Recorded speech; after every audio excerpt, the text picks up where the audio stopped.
Hello students, how are you? I hope all are fine. Student, today we are going to discuss the revision of vector analysis of chapter 4, that is motion in a plane. तो motion in a plane के अलग अलग parts में हमने study किया था. उसमें एक पार्ट आता है आपको motion in a plane में vector analysis. तो vector analysis को आज हम डिस्कस करते हैं, एक दो टॉपिक्स इसमें रिवाइज करते हैं. तो देखिए सबसे पहले जो फिजिकल क्वांटिटीज है, फिजिकल क्वांटिटी, देखिए फिजिकल क्वांटिटी को हमने क्लासिफाई किया है डायरेक्शन एंड मैग्नीट्यूड के पर्पस से. इसको दो टाइप्स में कैटेगराइज किया है. First is vector and first is scalar and second is vector. First is scalar and second is vector. So now scalar quantity means ऐसी क्वांटिटी जिसको रिप्रेजेंट करने के लिए केवल हमें मैग्नीट्यूड चाहिए, या जिसको डिस्क्राइब करने के लिए ओनली मैग्नीट्यूड चाहिए, उसके लिए डायरेक्शन का कोई इंपॉर्टेंस नहीं है. जैसे for example mass, length, temperature etcetera, ये सब क्या है स्केलर क्वांटिटी, क्योंकि इसको डिस्क्राइब करने के लिए केवल आपको मैग्नीट्यूड चाहिए, डायरेक्शन की जरूरत नहीं है. कभी भी आप किसी शॉप पे जाते हैं और किसी से कुछ परचेज, जो शॉपकीपर्स होते हैं उससे परचेज करते हैं कोई भी चीज, आप उनसे कहते हैं कि 1 kg शुगर दे दीजिए आप, तो 1 kg शुगर ही सफिशिएंट है उस क्वांटिटी को डिस्क्राइब करने के लिए. अब ये नहीं कहते शॉपकीपर से कि आप 1 kg शुगर जो है वो ईस्ट के डायरेक्शन में दे दीजिए, या 1 kg शुगर जो है आप डाउनवर्ड डायरेक्शन में दे. अब यहाँ पे डायरेक्शन को इंक्लूड नहीं करते. आप कभी जब किसी डॉक्टर के पास जाते हैं, जब आपको फीवर्स वगैरह होता है, तो डॉक्टर जो है आपके बॉडी टेम्परेचर को मेजर करता है और आपसे क्या कहता है कि आपको जो है 101 फीवर है, 101 डिग्री फ़ारेनहाइट में मेजर करते हैं, वो कहते हैं इतना फीवर है. तो डॉक्टर आपसे कभी भी ये नहीं कहता है कि आपको 101 फीवर ईस्ट के डायरेक्शन में है, या 101 फीवर जो है आपको डाउनवर्ड डायरेक्शन में या अपवर्ड डायरेक्शन में. वहां पे डायरेक्शन इंक्लूड करने की जरूरत नहीं है, क्योंकि डायरेक्शन इंक्लूड करने का मतलब है बहुत ही बेवकूफी वाला काम होता है वहां पे. तो इसका मतलब स्केलर क्वांटिटीज को डिस्क्राइब करने के लिए केवल हमें क्या चाहिए, मैग्नीट्यूड चाहिए, मैग्नीट्यूड के अलावा कुछ नहीं चाहिए. दूसरी ओर अगर हम बात करते हैं दूसरी फिजिकल क्वांटिटी, कुछ ऐसे फिजिकल क्वांटिटीज हमने ऑब्जर्व किया है कि वहां पे अगर हम उसको डिस्क्राइब करना चाहे तो इसके साथ डिस्क्राइब करने के लिए मैग्नीट्यूड तो चाहिए ही, तो इसके साथ साथ क्या चाहिए, डायरेक्शन भी चाहिए. मैग्नीट्यूड के साथ साथ डायरेक्शन भी चाहिए. तो ऐसे फिजिकल क्वांटिटीज इसको डिस्क्राइब करने के लिए मैग्नीट्यूड चाहिए एज वेल एज डायरेक्शन भी चाहिए. तो ऐसे फिजिकल क्वांटिटीज को हम क्या कहते हैं, वेक्टर क्वांटिटीज कहते हैं. Just for example let us suppose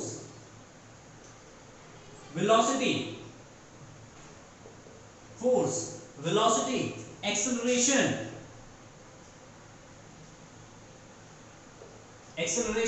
momentum etcetera. ये सारे क्या हैं, ये सारे जो क्वांटिटीज हैं ये वेक्टर क्वांटिटीज है, क्योंकि वेक्टर क्वांटिटीज को रिप्रेजेंट करने के लिए हमें क्या चाहिए, डायरेक्शन चाहिए. तो इसको रिप्रेजेंट करने के लिए डायरेक्शन चाहिए.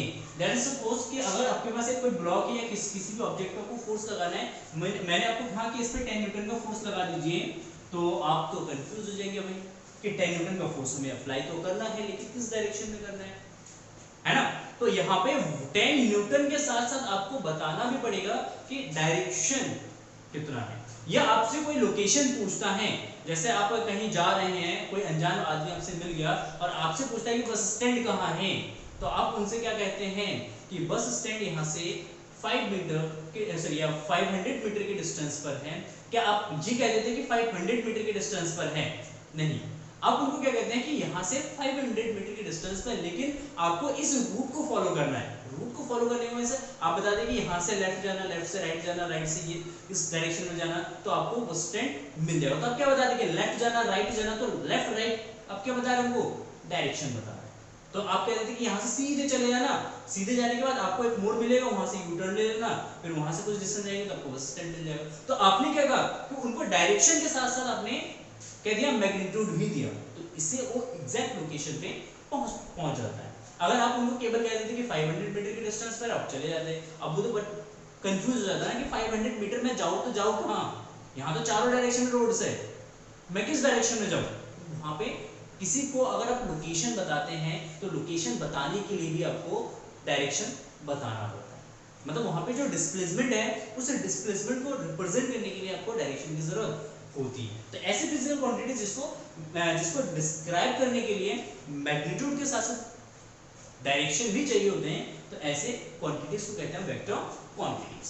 ठीक है, अब scalar quantities and vector quantities, scalar quantities को अगर हम कैलकुलेट करते हैं या इसको अगर हम मेजर करते हैं, मेजरमेंट लेते हैं, कैलकुलेट करते हैं, ऐड करते हैं, मल्टीप्लाई करते हैं, तो उसके लिए अलजेब्रिक जो फॉर्मूलेज है, अलजेब्रा जो है वो सफिशिएंट है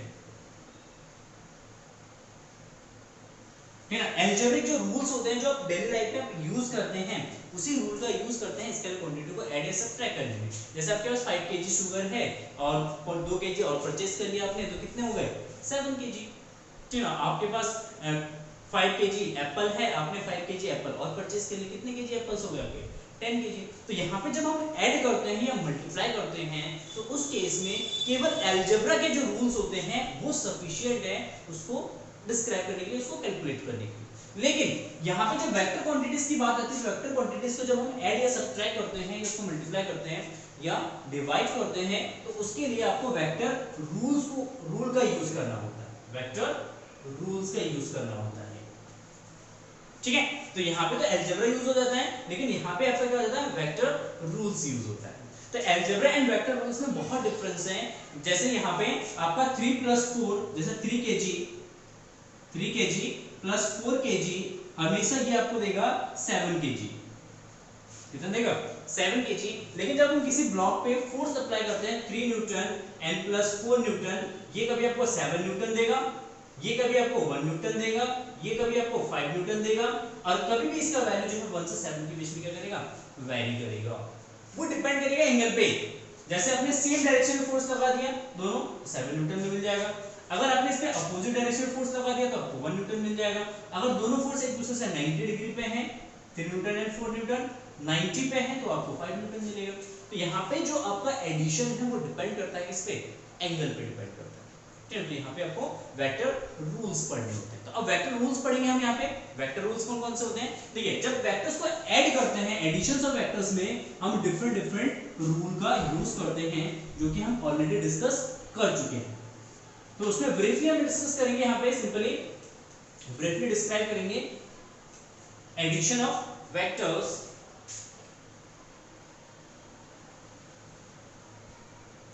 एडिशन ऑफ वेक्टर। देखिए वेक्टर्स को ऐड करने के लिए हम दो तरीके के रूल्स यूज करते हैं, एक है ज्योमेट्रिक या ज्योमेट्रिकल रूल्स यूज करते हैं, और एक हम यूज करते हैं मैथमेटिकल्स या एनालिटिकल मेथड्स हम कहते हैं। ठीक है, तो जो आपका ज्योमेट्रिकल्स या ग्राफिकल मेथड्स होते हैं, ज्योग्राफिकल एंड ग्राफिकल मेथड्स में, ज्योग्राफिकल भी बोलते हैं या ग्राफिकल भी बोलते हैं। ठीक है ना, ज्योमेट्री या ग्राफिक रूल्स। तो ज्योमेट्री एंड ग्राफिक रूल्स में हम 3 रूल्स पढ़ते हैं। ग्राफिकल रूल में हम 3 रूल्स पढ़ते हैं। यहाँ पे देखिए, एक होता है हमारा ट्रायंगल रूल, ठीक है, एक होता है आपका parallelogram,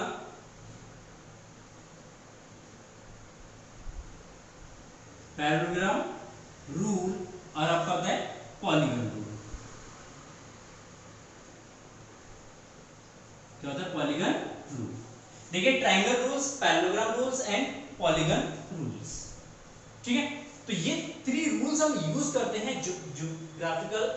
geometrical and graphical method. तो अकॉर्डिंग टू ट्रायंगल रूल्स के अकॉर्डिंग क्या करेंगे, अगर कोई भी दो वेक्टर्स किसी ट्रायंगल के दो साइड से रिप्रेजेंटेड हो in a same order, let us suppose ये वेक्टर ए है और ये वेक्टर बी है, इन अ सेम ऑर्डर में है, ये सेम ऑर्डर मतलब एक ट्रायंगल को फॉर्म करते ये इस तरीके से बिना पेन उठाए फॉर्म करेंगे। तो यहाँ पे इस डायरेक्शन में गए, फिर ये गए, ये सेम ऑर्डर में होगा, यहाँ से फिर यहाँ पे आए, ये सेम ऑर्डर में होगा, इस तरीके से। तो अगर दो वेक्टर्स किसी भी ट्रायंगल के दो साइड से रिप्रेजेंटेड हो as a same order, then in opposite order में अगर आप थर्ड साइड को ड्रॉ करते हैं, इन अपोजिट ऑर्डर में थर्ड साइड को ड्रॉ करते हैं, third side gives the resultant of vector A and vector B. ये आपका ट्रायंगल रूल्स कहता है। पैरेललोग्राम रूल्स ये कहते हैं कि अगर किसी दो वेक्टर्स को किसी एक पैरेललोग्राम के दो साइड से रिप्रेजेंटेड करें, this is vector A and this is vector V and this is two sides of parallelogram। Parallelogram form कर लेते हैं डॉटेड लाइन से, यहां से इस तरीके से ये आपका पैरेललोग्राम बन जाएगा। ठीक है, अगर vector A and vector B parallelogram के दो एडिशन साइड से रिप्रेजेंटेड हो, देन इट्स इसके ओरिजिन पॉइंट से जो डायगोनल्स जाएगा, इसके ओरिजिन पॉइंट से जहां से ये दोनों वेक्टर्स क्या होते हैं ऑरिजिनेट्स हो रहे हैं, तो इस पॉइंट से जो डायगोनल्स निकलेगा, ये डायगोनल जो है इन दोनों का रिजल्टेंट शो करेगा, that is vector A plus vector B। The length of this vector gives the magnitude of r, and angle between A या angle between r vectors and A vector gives the direction of vector r। ठीक है, तो this is parallelogram rules and polygon rules. देखिए polygon rules में क्या है कि इसमें मोर देन टू वेक्टर्स को अगर ऐड करते हैं, तो अगर एक पॉलीगन ड्रॉ करते हैं वेक्टर्स से इन अ सेम ऑर्डर में, late us suppose A vector इस डायरेक्शन में है, यहां से एक B वेक्टर इस डायरेक्शन में, यहां से एक C वेक्टर इस डायरेक्शन में, यहां से एक D वेक्टर इस डायरेक्शन में, इन अ सेम ऑर्डर। किस ऑर्डर में है? देखिए सेम ऑर्डर, इस तरीके से सेम ऑर्डर में है। देन अगर इस पॉलीगन के क्लोजिंग साइड को अपोजिट ऑर्डर में ड्रॉ करें, क्लोजिंग साइड्स को अपोजिट ऑर्डर में ड्रॉ करें, ये क्लोजिंग साइड होगा इसका क्लोजिंग साइड होगा। अगर इस क्लोजिंग साइड को अपोजिट ऑर्डर में ड्रॉ करें, then this closing side is represented by the resultant vector of vector A plus vector B plus vector C plus vector D। This is ये वाला जो diagonal है वो AB का resultant हो जाएगा, A प्लस B। ये जो है A plus B plus C का रिजल्टेंट हो जाएगा, तो A plus B plus vector C, और ये D के साथ ऐड कर देंगे तो ये आ जाएगा। तो this rule is known as polygon rule. ठीक है, तो ये तो आपका ज्योमेट्रिकल रूल्स में ये सारे लॉज हम यूज करते हैं, ज्योग्राफिकल मेथड में ये सारे रूल यूज करते हैं, मैथमेटिकल या एनालिटिकल मेथड में हम डायरेक्टली क्या करते हैं फॉर्मूला निकालते हैं, क्या निकालते हैं फॉर्मूलास निकालते हैं। सुनो देखिए mathematical method, mathematical method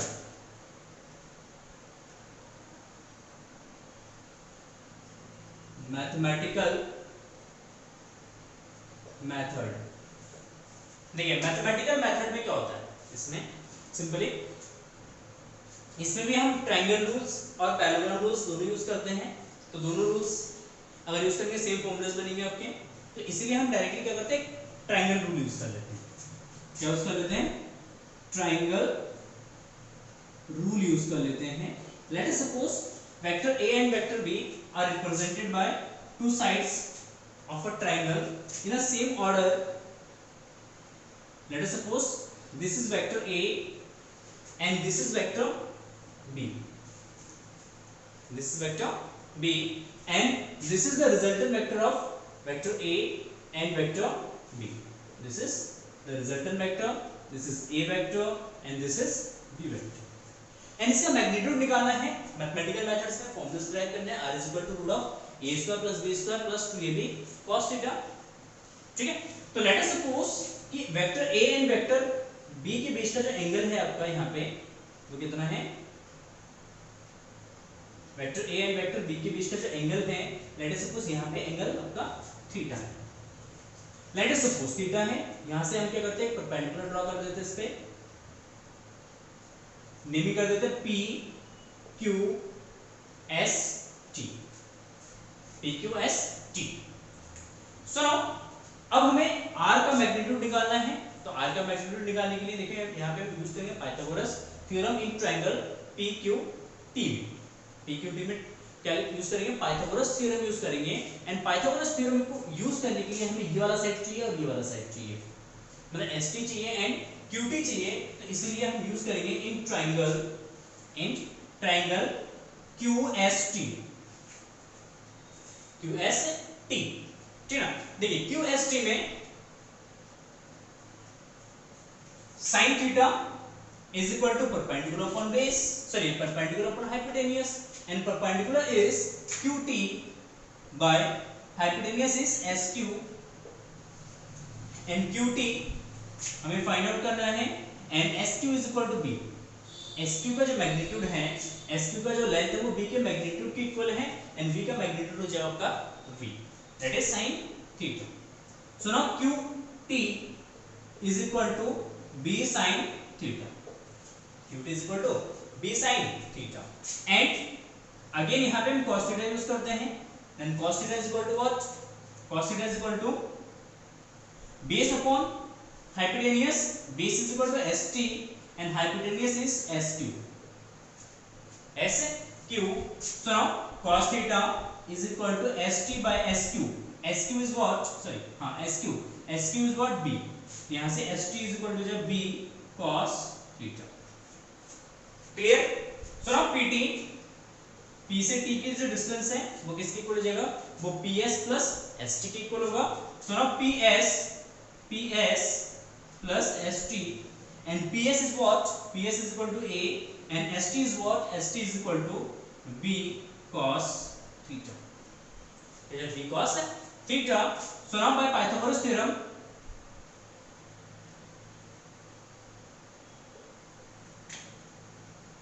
Pythagoras theorem, according to the Pythagoras theorem, square of hypotenuse is equal to sum of square of base and perpendicular, then PT का square plus QT का square, and P से Q तक का जो distance है वो R के equal हो जाएगा, तो R का square is equal to PT is equal to A plus B cos theta का square, this is A plus B cos theta का स्क्वायर, एंड QT, Q से T का डिस्टेंस है B sin theta, so now B sin theta का square. So now इसका formula use करेंगे, so now A square plus B square cos square theta, identity use करेंगे A plus B का square, तो A square plus B square cos theta plus 2AB cos theta plus ये जो आपका B square sin square theta, B square sin square theta. So now A square देखिए B square इसमें से common आएगा, तो B square cos square theta plus sin square theta and plus 2AB cos थीटा। देखिए cos square theta plus sin square theta is equal to 1, then r square is equal to A square plus B square plus 2AB cos theta, then r is equal to root of A square plus B square plus 2AB cos theta. तो ये आपका resultant या magnitude के लिए formula जाएगा, this formula gives the magnitude of vector R, ठीक। तो इससे हम क्या निकाल सकते हैं? वेक्टर R का मैग्नीट्यूड निकाल सकते हैं। And now next the direction of vector R, देखिए डायरेक्शन कैसे निकालेंगे? डायरेक्शन निकालने के लिए the direction of vector R gives by the angle between R and P, sorry R and A, vector R and vector A के बीच का जो angle है इसी से हम रिप्रेजेंट कर सकते हैं वेक्टर R के डायरेक्शन को। सो नाउ यहाँ पे हम tan बीटा से रिप्रेजेंट करते हैं इसको, ठीक है। tan beta is equal to what? tan beta is equal to perpendicular upon base, and perpendicular is equal to QT by base is equal to PT, and QT is equal to B sin theta by PT is equal to A plus B cos theta, A plus B cos theta, tan beta is equal to, and beta is equal to what? tan को ले जाएंगे तो tan inverse में convert हो जाएगा, tan inverse B sin theta divided by A plus B cos theta। This formula, इस फॉर्मूले से हम कैलकुलेट कर सकते हैं डायरेक्शन ऑफ वेक्टर R, ठीक। तो इससे हम क्या कर सकते हैं? डायरेक्शन कैलकुलेट कर सकते हैं वेक्टर R। तो आई होप ये सारे पॉइंट्स आपको क्लियर हो गए, और इसमें आप सिंपल क्या कर सकते हैं? केसेस यूज कर सकते हैं। फर्स्ट केस आप ले लेना theta is equal to 90, second case लेना theta is equal to 0 and third case ले लेना थीटा इज इक्वल टू 180। तो उससे आपको पता चल जाएगा अलग अलग केसेस में जब वेक्टर्स होंगे तो उसको किस तरीके से ऐड या सब्ट्रैक्ट है। ठीक, एंड आई होप सारे पॉइंट्स क्लियर हो गए होंगे and thank you for watching this video, have a nice day, bye bye.